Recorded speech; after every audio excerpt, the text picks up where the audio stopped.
Welcome to correct dose exam. आज हम आपको पिछले एग्ज़ाम में पूछे गए प्रश्नों का अभ्यास कराएंगे।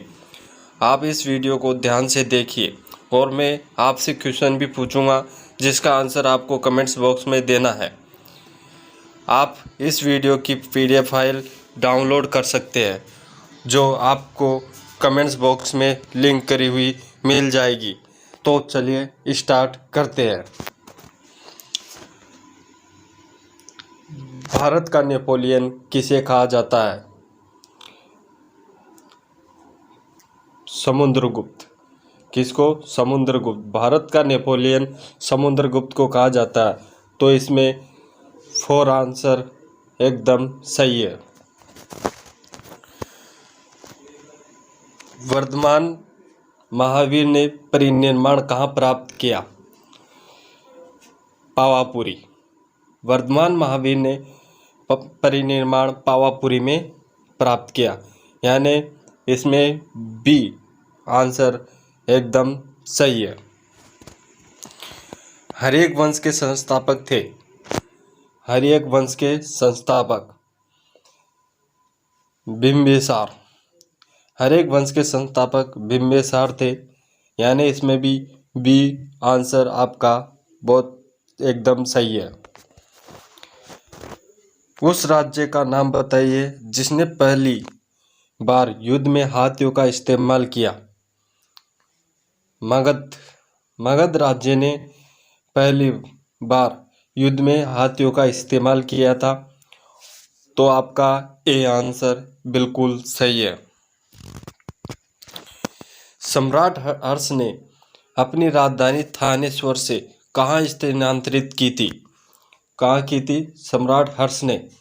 सम्राट हर्ष ने कन्नौज में। कहाँ की?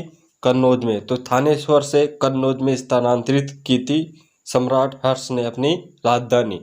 तो इसका सी आंसर बिल्कुल सही है। हर्ष चरित्र के लेखक कौन थे? हर्ष चरित्र के लेखक, ये सम्राट हर्ष पर लिखी गई किताब थी जिसके लेखक का नाम बताइए। बाणभट्ट। क्या है? बाणभट्ट। तो इसमें ए आंसर बिल्कुल सही है।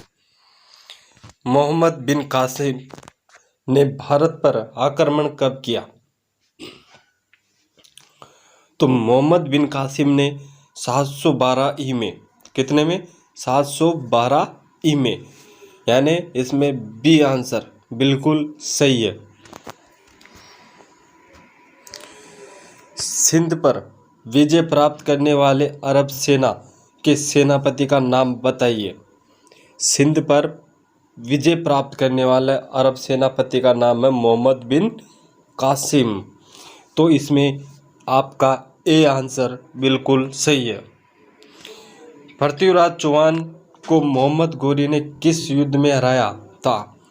अब पृथ्वीराज चौहान को, इसमें पृथ्वीराज, तो टाइपिंग में थोड़ी मिस्टेक हो गई, तो यहाँ पर पृथ्वीराज होगा। ठीक है। तो पृथ्वीराज चौहान को मोहम्मद गोरी ने किस युद्ध में हराया था? तो है तराइन का द्वितीय युद्ध 1192 में। तो इसमें आपका ए आंसर बिल्कुल सही है। युद्ध जिसमें भारत में मुस्लिम शक्ति की स्थापना हुई, वह कौन सा युद्ध था जिसमें भारत में मुस्लिम शक्ति की क्या होगी? स्थापना। तो वह था तराइन का द्वितीय युद्ध, क्योंकि इसमें मोहम्मद गोरी की विजय हुई थी। तो तब से ही मुस्लिम शक्ति की स्थापना हो गई भारत में। तो आपका इसमें सी आंसर बिल्कुल सही है। पोलो या चौगान खेलते समय किस सुल्तान की मृत्यु हुई? तो पोलो और चौगान खेलते समय कुतुबुद्दीन ऐबक की। किसकी? कुतुबुद्दीन ऐबक की। तो आपका इसमें ए आंसर बिल्कुल सही है। किसे भारत का तोता कहा जाता है? तो किस व्यक्ति को? अमीर खुसरो को। किसको? अमीर खुसरो को भारत का तोता कहा जाता है। तो इसमें आपका ए आंसर बिल्कुल सही है। दिल्ली सल्तनत का अंतिम वंश कौन था? दिल्ली सल्तनत का अंतिम वंश कौन था? तो दिल्ली सल्तनत में 5 वंशों ने राज किया। तो अंतिम वंश था लोधी वंश। कौन सा? लोधी वंश। तो आपका इसमें डी आंसर बिल्कुल सही है। अलाई दरवाज़ा का निर्माण किस सुल्तान ने करवाया? अलाई दरवाज़ा का निर्माण किस सुल्तान ने करवाया? तो इसमें अलाउद्दीन खिलजी ने अलाई दरवाजे का निर्माण करवाया था।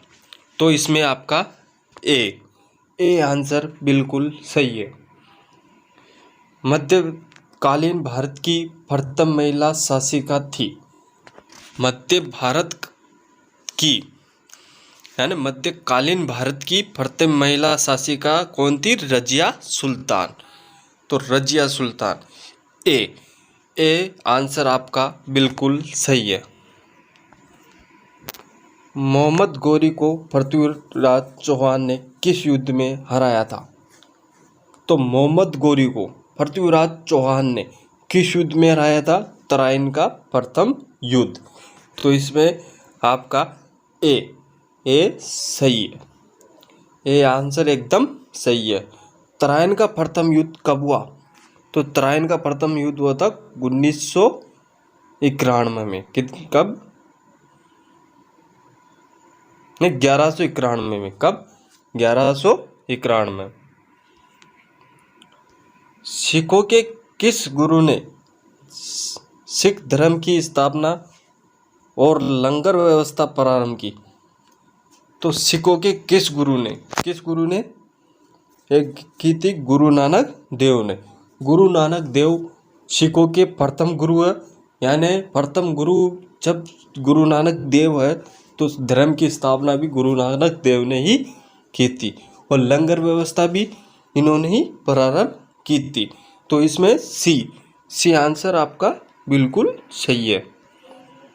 रामचरितमानस नामक ग्रंथ के रचयिता थे। तो रामचरितमानस नामक ग्रंथ के रचयिता तुलसीदास। कौन है? तुलसीदास। तो आपका इसमें ए आंसर बिल्कुल सही है। पटना में किस सिख गुरु का जन्म हुआ था? तो पटना में किस सिख गुरु का जन्म हुआ? वह है गुरु गोविंद सिंह।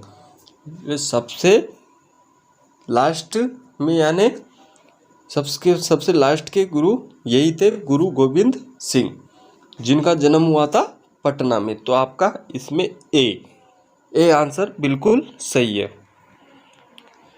गुरु नानक देव का जन्म कहाँ पर हुआ था? तो गुरु नानक देव का जन्म गुरु नानक देव का जन्म हुआ था ननकाना में। कहाँ पर हुआ था? ननकाना में। तो आपका इसमें सी आंसर बिल्कुल सही है। किस सिख गुरु को अकबर ने 500 बीघा जमीन दान दी थी? यानी किस सिख गुरु को अकबर ने 500 बीघा जमीन दान दी थी? वह थे गुरु रामदास। किसको दी थी? गुरु रामदास को। तो इसमें ए आंसर बिल्कुल सही है। दोस्तों, हम आशा करते हैं कि इन सारे प्रश्नों में से आपको थोड़ा बहुत ज्ञान प्राप्त हुआ होगा और अगर आप हमारी इस मेहनत से पसंद है तो आप हमारे चैनल को सब्सक्राइब करें और बेल आइकन को भी ज़रूर प्रेस करें।